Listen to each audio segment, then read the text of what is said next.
쫓아 살아가는 그러한 삶이 되기를 원합니다. 주 앞에 나왔사오니 주께서 한량없는 은혜를 더해 주시옵소서. 힘을 얻고 돌아가게 하시옵소서. 우리가 정말 감동을 힘입을 수 있도록 주여 역사해 주옵소서. 예수님의 이름으로 기도하옵나이다. 아멘. 교회는 나라의 등불과 같아서 교회가 살면 가정도 살고 또 국가도 살고, 교회가 살면 자녀들도 또 우리 모든 성도들에게도 은혜가 될 줄로 믿습니다.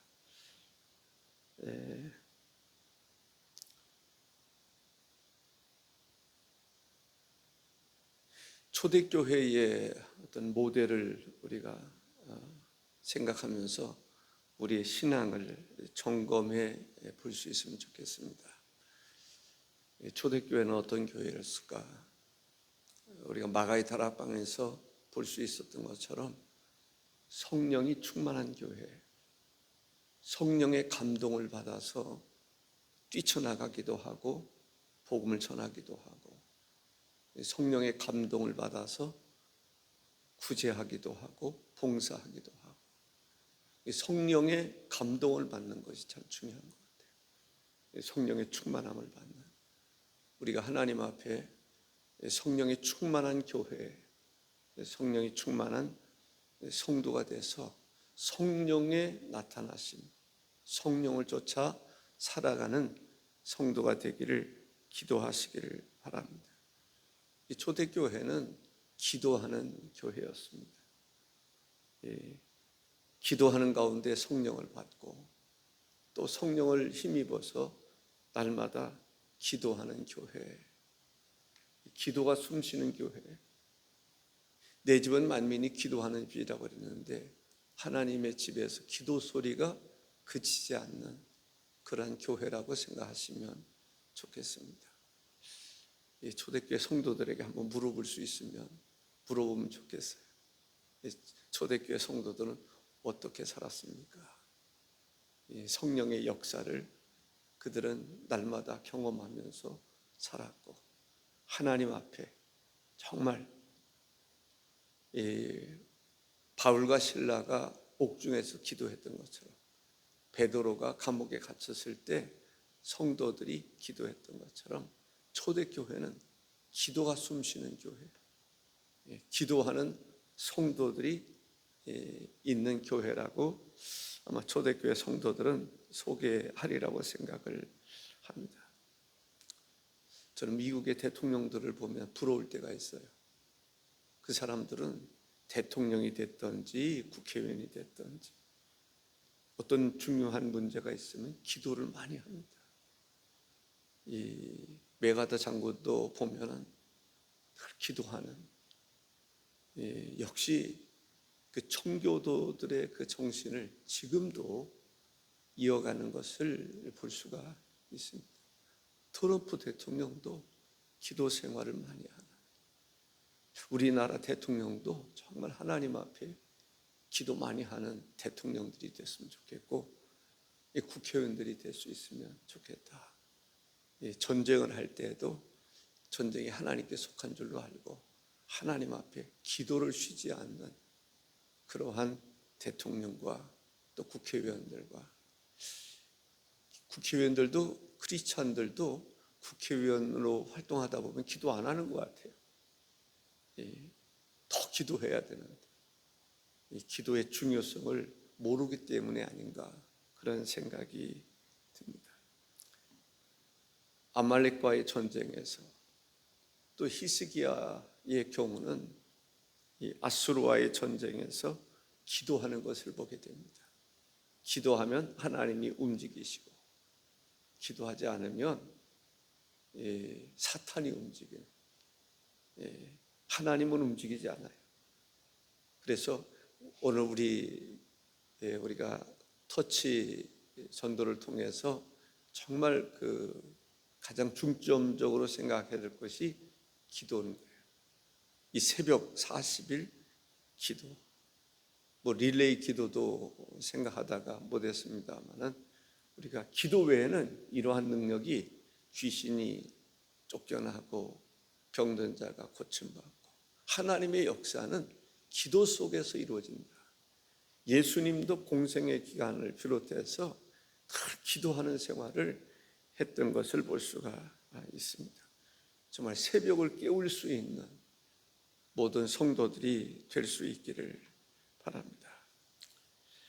시편 118편 5절에 보면 내가 고통 중에 여호와께 부르짖었더니 여호와께서 응답하시고 나를 넓은 곳에 세우셨도다 라고 고백하고 있습니다. 예루살렘 교회를 생각할 때 우리가 5가지를 생각하게 됩니다. 건강한 교회, 5가지 중에서 한 가지라도 빳빳거리면 안 되고 한 가지라도 소홀히 하면 안 되는 것이 있습니다. 첫 번째가 예배입니다. 예배는 소홀히 하면 안 된다라는 거죠. 날마다 성전에 모이게 힘쓰고 또 흩어지면 가정에서도 모이기에 힘쓰고, 초대교회는 모이기에 힘썼던 교회예요. 무엇을 위해서 모였는가? 예배를 위해서 모였다. 예배, 이 성전에서 드려지는 예배는 지금 우리가 이 세상에서 드려지는 예배는 천국에서 영원한 예배를 위한 연습이다. 연습이라고 말하면 좀 그렇습니다만은 이 땅에서 예배의 승리자가 천국에서 하나님을 경배하게 된다. 이 땅에서 예배에 실패한 사람은 천국에서 예배 드릴 수가 없는 것이죠. 이 땅에서 믿음으로 살면 그 믿음이 하나님의 나라에 이르게 되는 것입니다. 이 땅에서 예배, 하나님 나라에서도 이어지는 것을 우리가 생각하고 예배를 소홀히 하지 않는 그러한 성도가 되어야 될 줄로 믿습니다. 예배 속에는 다양한 게 들어있죠. 기도도 들어있고 말씀도 들어있고 또 찬송도 들어있고 아름다운 교제도 들어있습니다. 사랑하는 성도 여러분, 예배를 소홀히 하지 않고 예배의 승리자, 그것이 주일날 예배든지 오후 예배든지 수요 예배든지 또 새벽 예배든지 예배의 승리자가 될 수 있기를 바랍니다. 세계에서 가장 열심히 있는 나라가 대한민국 같아요. 그냥 열심히 있는, 그런데 정말 깊이 있는 예배 정신이 깊이 길들여져 있는 나라는 저는 미국이라고 생각을 해요. 다른 나라는 내가 잘 몰라서도 얘기 못 하겠습니다. 그러나 그래도 예배에 열심을 냈던 그 열심은 이제 저희 어머니 같은 경우에 불교 신자들도 열심입니다. 또 좀 샤머니즘적인 그러한 신앙생활하는 사람들도 상당히 열심히 해요. 새벽마다 물 떠다 놓고 빈다니까요. 저희 어머니도 보면은 새벽마다 예전에 물 떠다 놓고 빌어요. 장독대에다가 물 떠다 놓고 빌고 부엌에다가 물 떠다 놓고 빌고 또 어느 때는 산으로 들어갔어요. 새벽에. 제가 그곳에 가본 적이 있어요. 산으로 좀 올라왔는데 거기 보면은 이 돌이 있고 그 밑에 물이 이렇게 솟아나는 데가 있는데 거기에서 물 떠다 놓고 빌고, 근데 한 번은 그런 얘기 하더라고요. 거기서 물 떠다 놓고 이렇게 빌고 있는데 이 그릇이 좀 미끄러져 가지고 짜그당하고 깨지더래요. 아마 그리고 나서는 그곳에 안 간 것 같아요. 두렵기도 하고 뭐가 있다라고 생각을 했던 것 같아요. 그러니까 예수를 믿으니까 또 그 열심으로 또 예수를 믿더라고요. 새벽마다 나가고, 아버지가 못 나가게 하니까 담 넘어서 감남으로 올라가서 담을 넘어서 새벽 예배에 나가는 그런 일이 있으셨음을 보게 됩니다. 어쨌든 우리가 새벽 예배가 됐든지, 저는 그런 생각이 들어요. 우리 한국 교회가 열심을 다할 때 우리 한국의 부흥이, 이제 경제적인 성장이 이루어졌다라고 생각을 합니다. 그러니까 하나님의 그 역사를 보면 기독교의 역사와 함께 나라가 민주화도 되고 경제적으로도 성장하고 세계적으로 나라의 위상이 높아져가는 그런 것을 볼 수 있습니다. 예전도 그렇고 지금도 마찬가지라고 생각합니다. 왜 그럴까요? 하나님이 살아계시다고 하는 확실한 증거이기 때문에 그런 것입니다. 초대교회, 예루살렘 교회는 예배가 살아있었다라고 볼 수 있고요. 두 번째는 전도입니다. 어떤 교회가 건강한 교회인가? 전도하는 교회라고 볼 수가 있습니다. 사도행전 2장 47절에 하나님을 찬미하며 또 온 백성에게 칭송을 받으니 주께서 구원받는 사람을 날마다 더하게 하시니라 했습니다. 구원받는 사람을 날마다 더하게 하셨다. 초대교회는 무슨 일을 했기에 그렇게 전도가 잘 되는 것입니까? 날마다 주께로 돌아오는 사람들이 많은 것입니까? 예수 그리스도의 십자가와 예수 그리스도의 부활을 증거했기 때문에 그런 것입니다. 예수 그리스도의 부활, 십자가에 달려 죽으신 예수 그리스도, 우리의 모든 죄를 대속해 주신 예수 그리스도, 그분이 죽은 자 가운데서 부활하셨다, 살아나셨다, 이 복음을 증거할 때 수많은 사람들이 주께로 나왔던 것을 볼 수가 있습니다. 신앙생활에 있어서 전도는 참으로 중요하다라고 생각을 합니다. 우리가 전도를 위해서, 아니 하나님의 복음을 증거하는 선교사님들이 됐든지 하나님의 복음을 증거하는 사람들을 위해서 우리가 기도하는 사람이 있습니까? 나는 선교사님을 위해서 기도하고 있다. 또 해외 선교가 아니더라도 나는 정말 복음을 전하는 사람을 위해서 2명 이상 기도하고 있다. 날마다 5분이라도 기도하고 있다. 그런 사람 있으면 마음으로 손을 들어주시면 좋을 것 같아요. 마음으로. 나는 그러고 있는가? 나는 전도 프로그램, 전도에 관해서 세미나를 하든지 전도에 대한 관심을 가지고 그러한 곳에 참여를 하고 있는지, 전도를 위해서 어떤 세미나가 있거나 어떤 그러한 활동에 나는 참여하고 있는지 한번 점검해 볼 필요가 있습니다. 그런데 참여하고 있다면, 정말 하나님 복음 증거하는 이들을 위해서 하루에 2명 이상 기도하고 있다면 그 사람은 전도의 영성이 있는 사람이라고 생각을 합니다.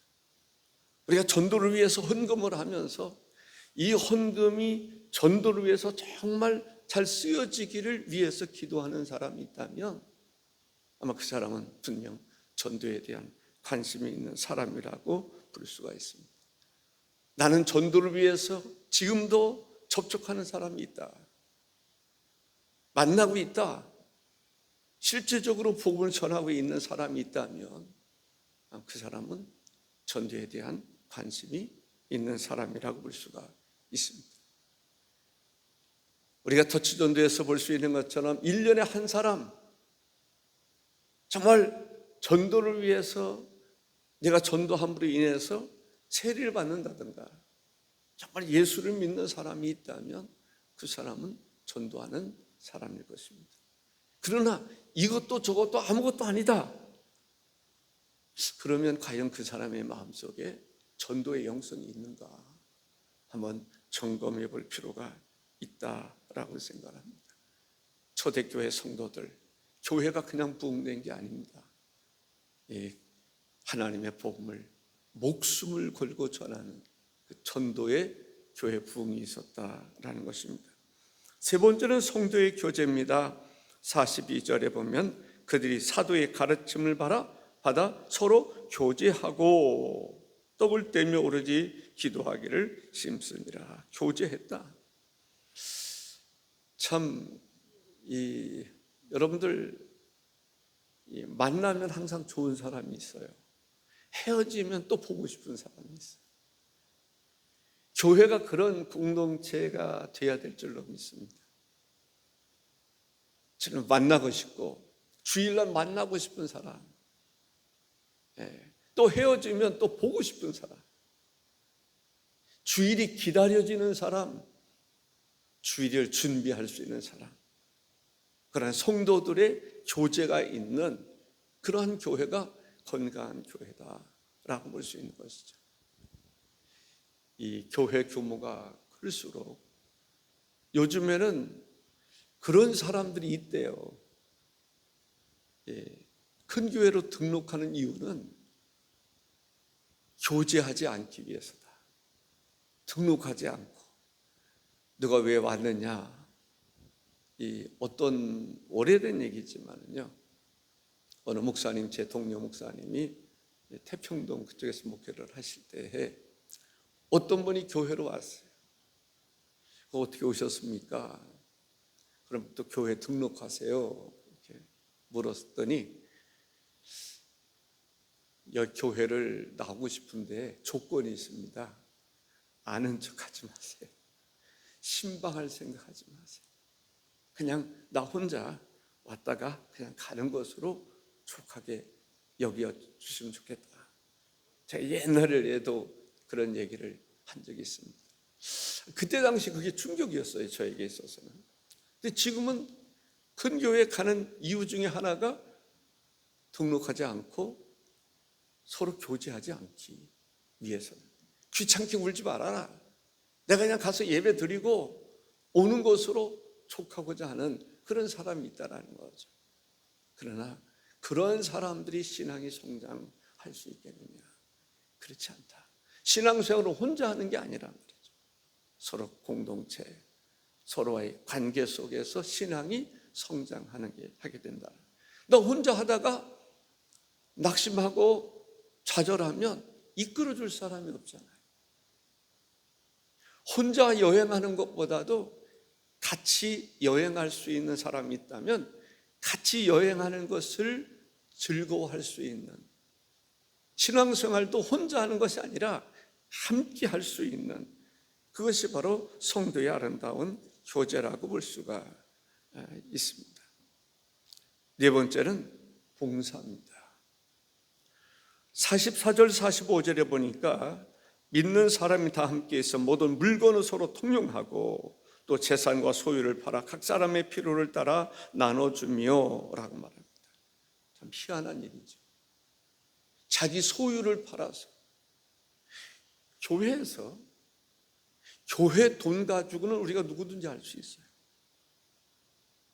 그런데 내 소유를 팔아서, 그게 중요한 거예요. 교회 소유를 가지고 구제하고 봉사하고 이런 것은 누구든지 할 수 있어요. 교회 예산이 많이 세워지면 그 돈 가지고 하는 거예요. 그러나 여기서 이야기하는 것은 내 소유를 팔아 내 것으로 구제하고 내 것으로 봉사하고 내 것으로, 이게 중요한 것 같아요. 초대교회 성도들은 내 것으로, 내 소유로 봉사했던 것을 볼 수가 있습니다. 재산을 팔아서. 와, 정말 가난한 사람들을 돕는 것은 바로 그런 정신입니다. 내 것을 가지고 내가 쓰고 싶은 것 좀 덜 쓰고 그것으로 구제하고 그것으로 봉사하고 그것으로 섬기는 그 정신이 중요하다는 거예요. 그 정신으로 봉사했던 것이 바로 초대교회 봉사였던 것을 볼 수가 있습니다. 끝으로 한 가지는 42절에 보니까 사도의 가르침을 받아라는 거죠. 가르침을 받는 게 중요해요. 교육받는 게 중요하단 말이죠. 우리가 하나님 말씀의 교육에 얼마나 참여하고 있는가, 이게 참 중요한 것입니다. 교육을 통해서 신앙이 성장한다고 하는 사실을 우리가 기억할 수 있기를 바랍니다. 5가지를 이야기를 했습니다. 이 5가지 중에서 하나만 빠져도 안 되는 거예요. 5가지 모두가 다 중요한 거예요. 그리스도를 중심으로 해서 예배가 회복될 수 있어야 합니다. 정말 예배가 회복되고, 또 그리스도를 중심으로 해서 뭐가 회복돼야 됩니까? 교회는 전도가 회복되고, 그렇습니다. 그리스도를 중심으로서 전도가 회복돼야 돼요. 저는 목사로서 가장 어려운 것 가운데 하나가 전도인 것 같아요.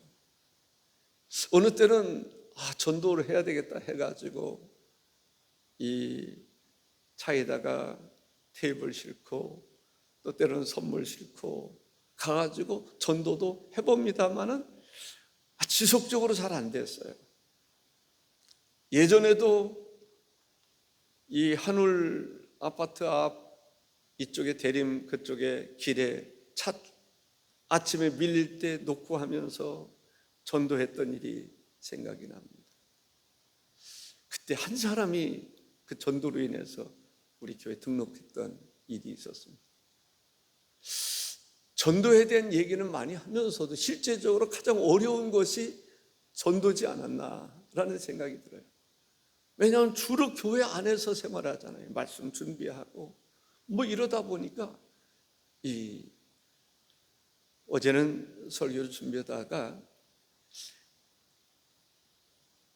그저께 이렇게 길을 가는데 어떤 분이 안녕하세요 이러고 인사를 남자분이 하시는데 어떤 분인지 생각이 안 나더라고요. 그때 내가 물었어야 되는데, 실례지만 죄송하지만 누구시냐고, 그리고 전도했으면 좋았을 텐데 예수 안 믿으면, 그 생각이 뒤늦게 나더라고요. 그만큼 전도가 어려울 수 있습니다. 그러나 하나님께서는 예수님이 전도하러 오셨다라고 그러지 않았습니까? 우리에게 분부한 것이 바로 전도를 분부하셨던 것을 보게 됩니다. 교회는 전도하는 교회가 부흥합니다. 전도하지 않는 교회는 부흥하지 않습니다. 지속적으로 전도하는 교회는 지속적으로 교회가 부흥하지만, 그렇지 않으면 부흥하기가 어려운 거죠. 우리 교회의 지속적인 성장을 위해서 우리가 어떻게 해야 되겠는가? 하나님 복음을 전해야 되겠다라는 것이죠. 그리고 성도의 아름다운 교제, 교회 다시 한번 보고 싶은 사람들이 있어서, 제가 어느 때 우리 교회에 간증을 하실 수 있는 분인데, 그분은 다른 일을 위해서, 전도를 위해서 열심히 뛰는 모습을 볼 수가 있습니다. 저 정도 하면 성공하겠구나, 그런 생각이 들더라고요. 사랑하는 성도 여러분, 전도하는 일에도 힘써야 되고, 교제하는 일, 그래서 정말 누구를 만나고 싶어서라도 내가 교회에 와야 되겠다, 그런 성도들의 아름다운 교제가 기독교인들을 뛰어넘어서 이웃과의 교제도 이루어질 수 있기를 바랍니다. 봉사하는 것입니다. 내 것으로 봉사하고 늘 교육받는 것입니다. 배우는 것입니다. 그래서 우리 교회가 이 5가지를 잘 갖춤으로, 물론 그 배후에 뭐가 있습니까? 성령의 충만함이 있고 기도하는 그러한 교회, 성령이 충만하고 기도하는 가운데서 이 5가지가 잘 갖추어져서 건강한 교회로 성장할 수 있기를 주의 이름으로 축원합니다. 기도하겠습니다. 존귀하신